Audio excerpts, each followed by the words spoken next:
Hey, what's up, guys? Welcome back. It's your girl Jazz, and today we are reviewing the EV Niro. I almost said EV6 because I have an EV6 myself, but unfortunately it's in the shop right now, which is the reason why I have the Niro.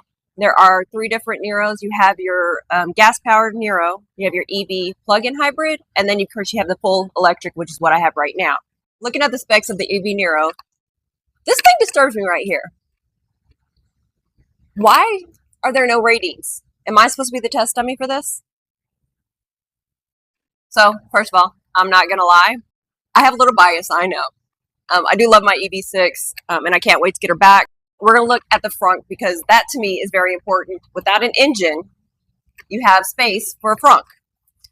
I'm not happy with my frunk, but let's see about the EV6. So this is a size a little bit bigger than the EV6. I can actually put my purse in here. No, I don't carry one of those luggage purses where I pretty much carry every single thing in my life in it. Mine's usually itty bitty. I could probably fit into this portion of it as far as the height goes.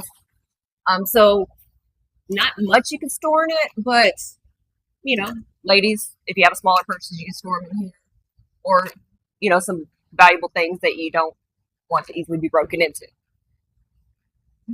And I will say, I know that this is a little bit of a mess. The car isn't the cleanest. It has been raining. We have been traveling. And one of the things that I really am grossed out about with the EVs, with the Niro, this is the front. And as you can see, like I said, I've been on a road trip. This is where you plug in your car. There's no other way to open it up other than actually touching it. So if you're on a road trip, yeah, bring some hand sanitizers and make sure that you stop at a station that you can wash your hands with afterwards, because it can be very gross. Overall, the charging for this car, you get 253 miles per charge. That's if you're under ideal conditions. First of all, you're able to charge perfectly, which the way this heat's going, it's going to be pretty much impossible to do. I did drive from Dallas to New Orleans, and I charged maybe about 7 or 8 times, give or take. And to get a full charge, or to go from 0 to 80% charged, it's going to take about 45 minutes. It's not the fastest charging EV. They have 350 chargers right now, which is a level 3. However, you go ahead and stick with the 150. You're probably going to save money and time because you're not going to be able to utilize the 350 total. Yes, trust me, I know. As far as the horsepower goes, it's a 201 horsepower. In case you were wondering. We're going to look at the display inside. So as I mentioned, I have traveled with this car a little bit, just a little bit. And again, to charge at 80%, that's not even 200 miles, you guys. So this car, as far as who it's made for, I will be doing a second video for it, so you can find out whether it's going to be for you or not. So make sure that you subscribe. So right now you're looking at the 10.5-inch display over here, which is going to be very similar to the EV6. So you do have regenerative braking. In case you're not familiar what that means, it just simply means that as you're braking, you are going to be charging more. So if you're maybe in a standstill traffic, you don't have to stress out as much as maybe a gas car. In the very rare cases where you're sitting in hours and hours of traffic, a little breather that you don't have to worry about running out of gas, or excuse me, battery in this case. I know I need to get out of the gas mentality. I can't help it.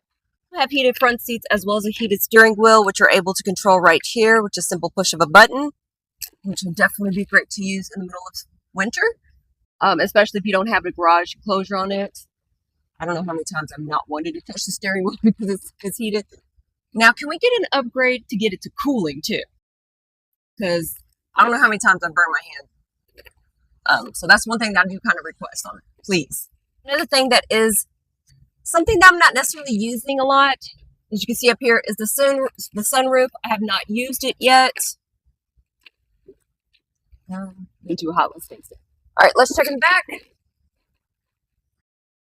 Before we look in the back, you guys, I want to show you this, and I think it's very weird looking to have the whole, it's called Snow White Pearl color, and then you have this green. Just seems out of place in my opinion. And guess what? This will be charged an additional $200 for you to get this, which $200, really? Okay. Sorry, I had to express my opinion on that one because I just thought it was weird. All right, so you have the back seats. One of the things that I do like about it is in the middle, you have your air vents, which I think is more beneficial, especially if you have kids or pets like I do traveling around with them. And another thing on the back seat, one of the things that I like about it is the back is flat, which most EVs are. They do not have that hump in the middle. So even if you do have a third party back here, or I guess fifth party in this case, because everybody else is sitting filled up in the car, you don't have to worry about being uncomfortable in the back seat. Again, you're going to feel leveled out back there. So let's go ahead and check out the back. The trunk. One of the things that I think is a little bit frustrating with owning an EV, fortunately I haven't had to use it, is simply the fact that most EVs do not come out with a spare wheel. As you can see, there's plenty of storage right here, so you don't have to worry about cramming everything in, and you got a nice little hiding spot. So if the front doesn't work, you've got to back up to be able to use the space back here. This is a power lifted gate. So all I have to do is jump once and I'm able to close it. I don't have to keep trying to pull it all the way down. I'm not sure people know what I'm talking about on that one. So I've mentioned two different spots that you can have storage. You got your front as well as some extra hidden space on the bottom. Me personally, I'm always looking for places where I can keep things. So this is my sauce drawer. I mean, the glove compartment. It's not too big, but obviously big enough to be able to hold all of my ketchup and barbecue sauce and ranch that I like to store in here. You do have cup holders right here on the side. So you do have rechargeable wireless charging right here. You have to make sure that's precisely within this spot. You do have your USB as well as your Type-C port right here. You got your normal. For all my old school people out there, you got the cigarette lighter holder right here. Unfortunately, it does not come with the cigarette lighter. I know there hasn't been one for a good couple of decades now, but just a sense of humor, you guys. As I mentioned, space a lot. I do like the fact that you are able to open up the cup holder a little bit bigger. So if you do have a cup that's not going to fit perfectly within this little circle, you're able to expand it. So you do have some space right here to storage. And then they got this little compartment right here as well in the middle console. One of the things that I absolutely love about Kias, or at least the two that I've driven, which is the EV6 as well as the current Niro that I have right now, is these little charging ports right here. I know that for those that have kids, you're able, they're always wanting to charge play on their phones during whatever they're doing in the car. So you've got charger ports right here as well on the behind the driver's seat back. So you've got charging ports right here on both sides of the seats. So as you can see here, you got a normal plug outlet, and it took me a while to figure out how to open it exactly. So what I did is I took the key fob apart. So this is the other side of the key. I just stuck it in and I twisted it right here, as you can see. Might not be the best angle. We're going to put the key in, and yes, I realize that my hand is in an awkward position right now, and then now it's locked. So you're not able to open it again.